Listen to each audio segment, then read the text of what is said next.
Praise the Lord. आपको पता है कि जिन वेदियों की मुरम्मत होगी उसके ऊपर पवित्र आत्मा की आग उतरेगी, उसके ऊपर प्रकाशन उतरेगा, वो वचन को समझेगा, वो वचन के प्रकाश में जाएगा, और जब वो वचन के प्रकाश में जाएगा वो आगे यहोवा के लिए बहुत सारे चेले बनाएगा।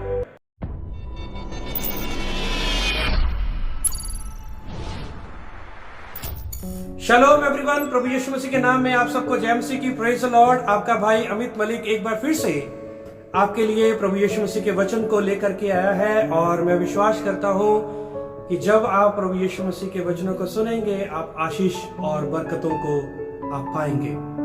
पिछली सीरीज में आपने प्रभु यीशु मसीह के वचनों को आपने सीखा कि कैसे यीशु मसीह ने शैतान और उसके सीड को जो है वो कुचला।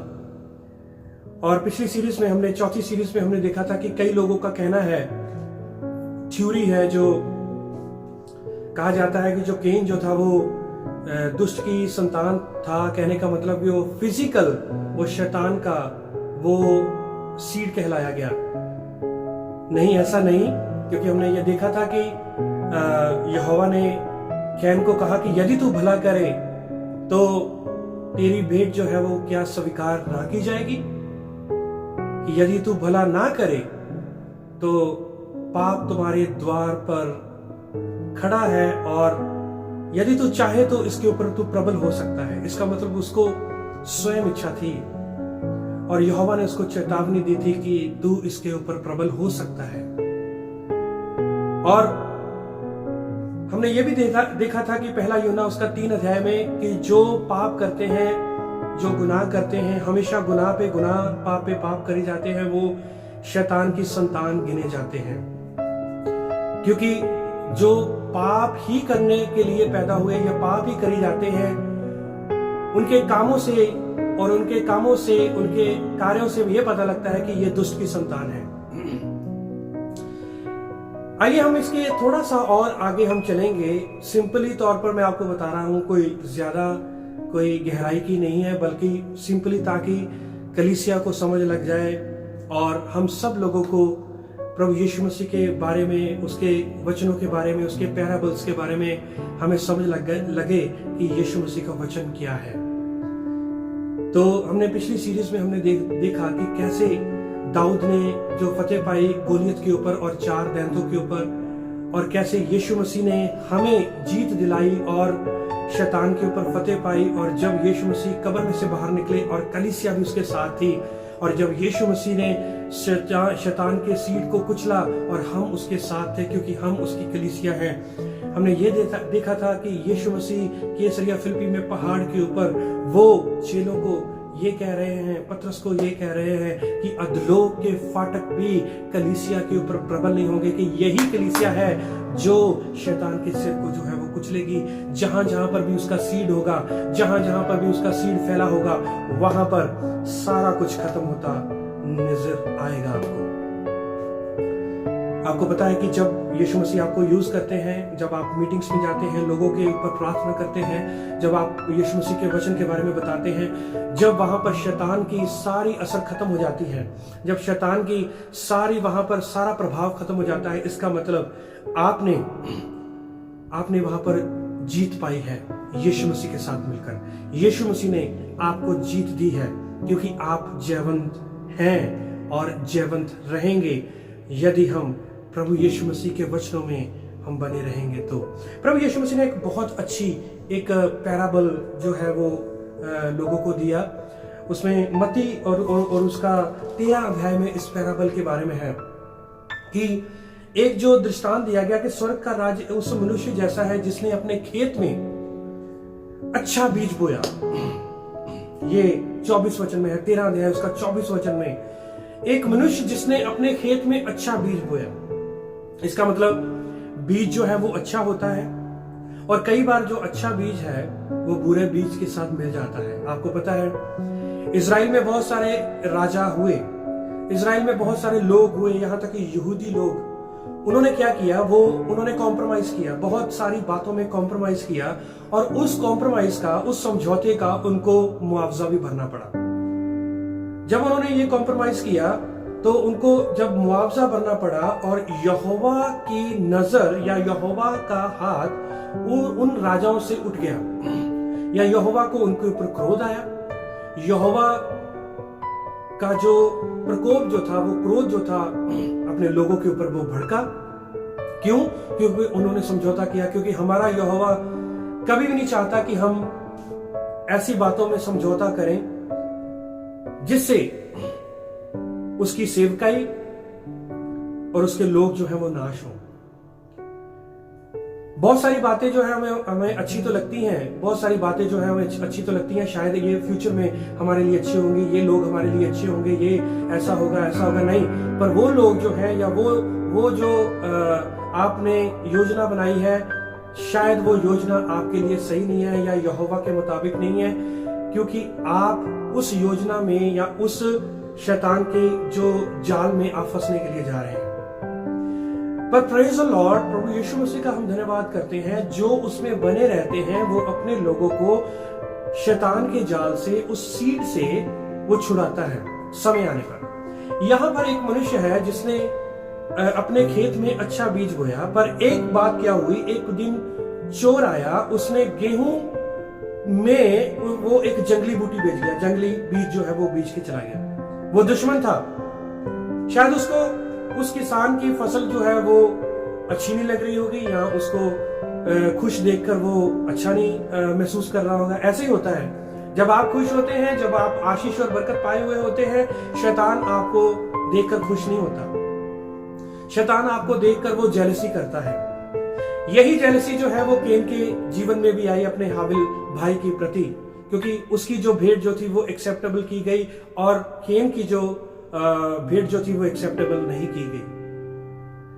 यही शायद यहां पर भी हो रहा है, क्योंकि उसकी जो फसल है हर साल बढ़ रही है, पर ये जो दुश्मन जो आके वहां पर जंगली बूटी बीज का चला गया है और वीट बीज जो बीज का चला गया है, शायद उसको बढ़ते हुए देखकर वो अपने मन में वो खुश नहीं है, इसलिए वो रात को आया और वो जंगली बूटी बीज कर चला गया।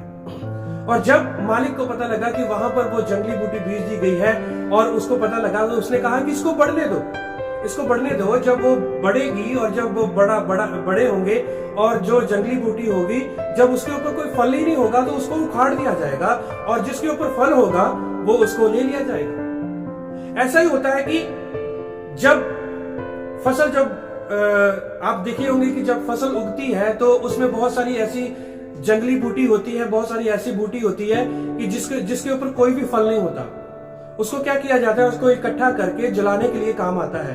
पर जो जिसके ऊपर गेहूं लगा होता है या चावल का बीज होता है, जो चावल लगे होते हैं, उसको इकट्ठा किया जाता है और इकट्ठा करके उसको स्टोर में जमा किया जाता है, उसको बीज के लिए यूज किया जाता है, उसको खाने के लिए यूज किया जाता है, और वो फल जो है वो आशीषों और बरकतों को दर्शाता है।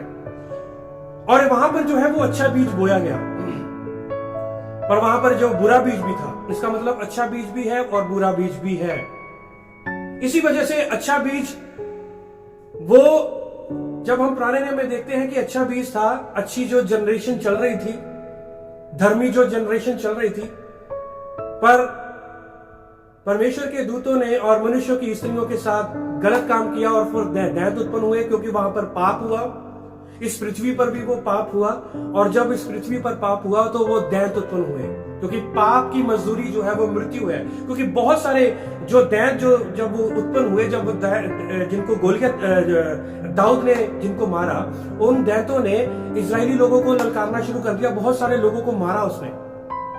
पर जब समय आया, दाऊद ने उस गोलियत को और उसके 4 और दैत्यों को वो मार गिराया और खदेड़ डाला, और इजराइल को दाऊद के साथ उसने विक्ट्री पाई, उसने जीत पाई। तो यहां पर जो है वो जंगली बूटी जो है, जब समय आया तो जब जंगली बूटी के ऊपर कोई फ्रूट नहीं था तो उसको अलग से किया गया, और जो जिसके ऊपर फ्रूट था, जिसके ऊपर गेहूं लगा हुआ था, उसको अलग किया गया। और जो अच्छा बीज है, आगे एक्सप्लेन किया गया है, यीशु मसीह ने उसको एक्सप्लेन किया, व्याख्या की। यीशु मसीह ने कहा कि जो अच्छा बीज है वो राज्य की संतान है। अच्छा बीज जो है वो राज्य की संतान है, और जंगली बीज जो है दुष्ट की संतान है। इसका मतलब जंगली बीज जो है वो दुष्ट की संतान है और अच्छा बीज जो है वो राज्य की संतान है। और जो खेत जो है वो फील्ड है, वो परमेश्वर का राज्य है, वो एक जिंदगियां हैं जिसमें बीज जो है वो बोया जाता है। अच्छा बीज जो है वो हमेशा जो है वो जब आप देखते हैं अपनी जिंदगी में अच्छे बीज को तो आप खुश होते हैं कि हाँ फ्रूट आया है, अच्छा बीज आया है। पर जब आप बुरे बीज को देखते हैं तो आप बुरे फ्रूट को आप नहीं पसंद करते, क्योंकि यीशु मसीह ने उसकी खुलासा किया, यीशु मसीह ने उसका व्याख्या की कि जो बुरा बीज है वो शैतान की संतान है, दुष्ट की संतान है। मैं आज आपको एक ऐसे दृष्टांत में या एक ऐसी कहानी में लेकर जाना चाहता हूं, और वो जो कहानी है वो पहला राजा उसका जो 18 अध्याय में, पहला राजा उसका 18 अध्याय में इसका जिक्र है। पर उससे पहले जो हिजकिय्याह उसके 26 अध्याय में लिखा है कि जो शूर के जो लोग जो थे वो उन्होंने यरूशलेम के या यहूदियों को उन्होंने गुमराह किया हुआ था। शूर के लोगों के बीच में, शूर के लोग जब यहूदियों में आ गए, जब यरूशलेम के लोगों के बीच में आ गए तो क्या हुआ, वो लोग 26 अध्याय में, न्यायियां उसका 13 अध्याय में भी लिखा है कि उन्होंने क्या किया, उन्होंने यरूशलेम के लोगों को या यहूदी लोगों को सब्बत के दिन उन्होंने बिजनेस करना शुरू करवा दिया। मछली बेचने चले गए, सामान बेचने चले गए, और यरूशलेम में वो सब्बत के दिन, जो कि सब्बत का दिन जो था वो कानून में और व्यवस्था में ये लिखा गया है कि सब्बत के दिन को ये बातें नहीं करनी, यहां तक कि तुम्हारे घर में चूल्हा भी नहीं जलना चाहिए, तुम्हारे घर में कुछ भी नहीं होना चाहिए। सब्बत के दिन जो है सिर्फ और सिर्फ विश्राम का दिन है।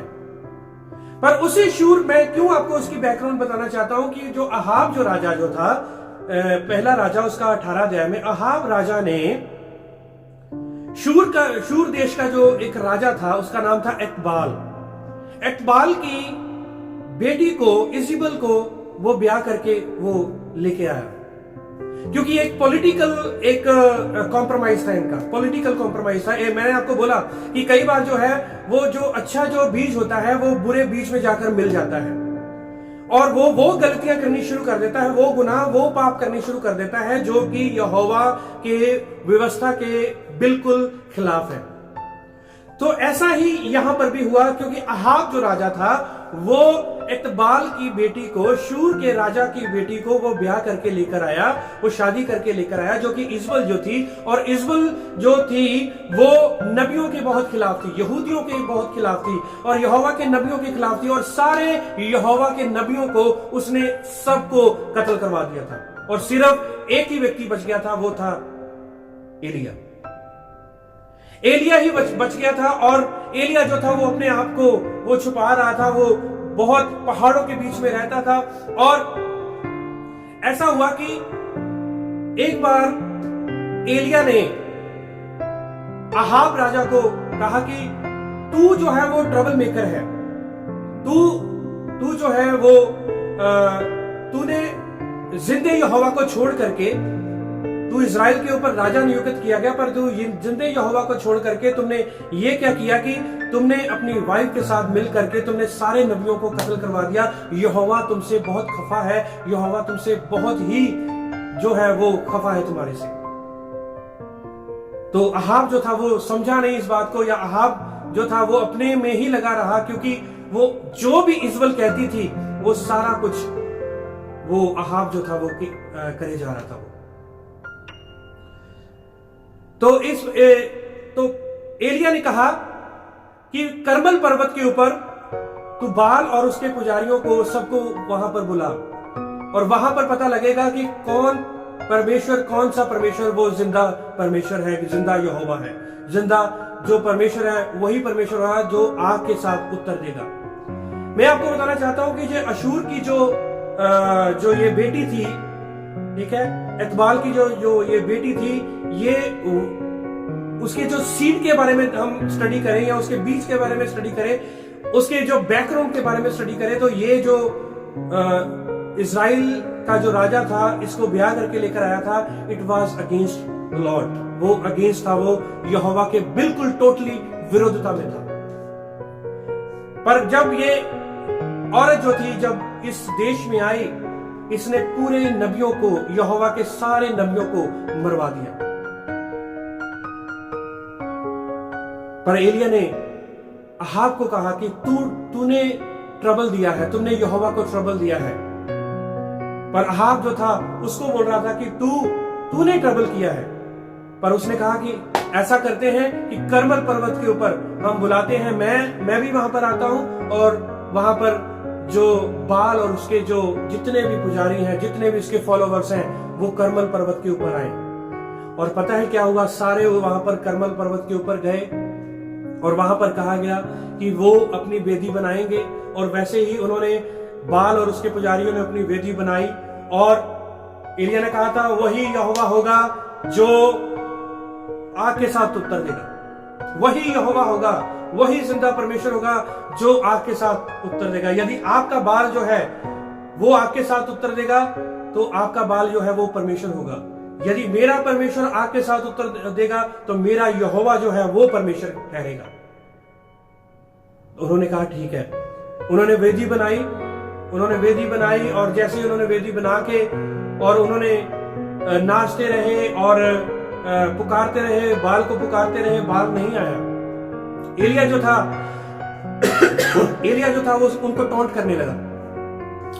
एलिय्याह उनको मजाक करने लगा कि शायद जो है वो ट्रैवलिंग कर रहा है, शायद वो यात्रा में है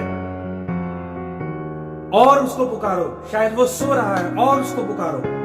वो अपने आप को काटने लगे, वो अपने आप को दर्द देने लगे, अपनी बॉडी को काटने लगे। पर बाल जो था वो है ही नहीं था, वो आया ही नहीं वहां, क्योंकि वो है ही, उसका अस्तित्व ही नहीं है, तो वो आया ही नहीं वहां। फिर आई एलिय्याह की बारी आई।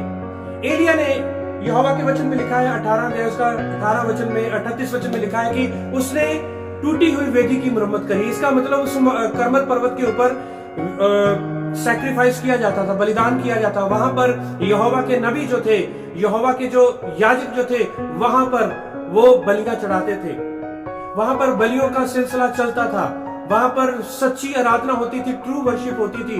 उसी वेदी को जब उसने देखा कि ये टूटी हुई वेदी है, वो वही टूटी हुई वेदी के ऊपर उसने मरम्मत करी। उसने उसी टूटी हुई वेदी को खड़ा किया। उसने उसी टूटी हुई वेदी को, वो जो गिराई गई थी, जो शैतान और उसके सीड ने जिस वेदी को गिरा दिया था, मैं आपको मेरे भाई और बहनों बताना चाहता हूं, शैतान आपकी जिंदगियों को वो खराब करना चाहता है, वो आपकी वेदियों को वो खराब करना चाहता है, ढाना चाहता है। पर आपकी जो वेदियां जो है वो बिल्कुल सही होनी चाहिए, क्योंकि यहोवा आपकी वेदियों के ऊपर आग के साथ वो उत्तर देगा। जैसे उसने उस वेदी की मुरम्मत करी और उसने लकड़े रखी और एक जानवर काटा, उसके ऊपर रखा, लकड़े काटी और सारा कुछ उसने वेदी की मुरम्मत करके उसको ठीक किया। और उसने एक गड्ढा खोद दिया चारों, और उसने कहा कि पानी इसमें डालो। उसने कहा दूसरी बार भी डालो, तीसरी बार भी डालो। और जब उसने ये कहा कि हाँ यहोवा तो मेरी आवाज को सुनता है, आज इनको दिखा दे कि इज़राइल का यहोवा तू ही है, और आज इनको आग के साथ उत्तर दे। और प्रभु यीशु के वचन में लिखा है, उस वचन में लिखा है कि यहोवा की आग उस वेदी के ऊपर आई और सब कुछ चौक कर दिया, सब कुछ खत्म करके रख दिया। और जितने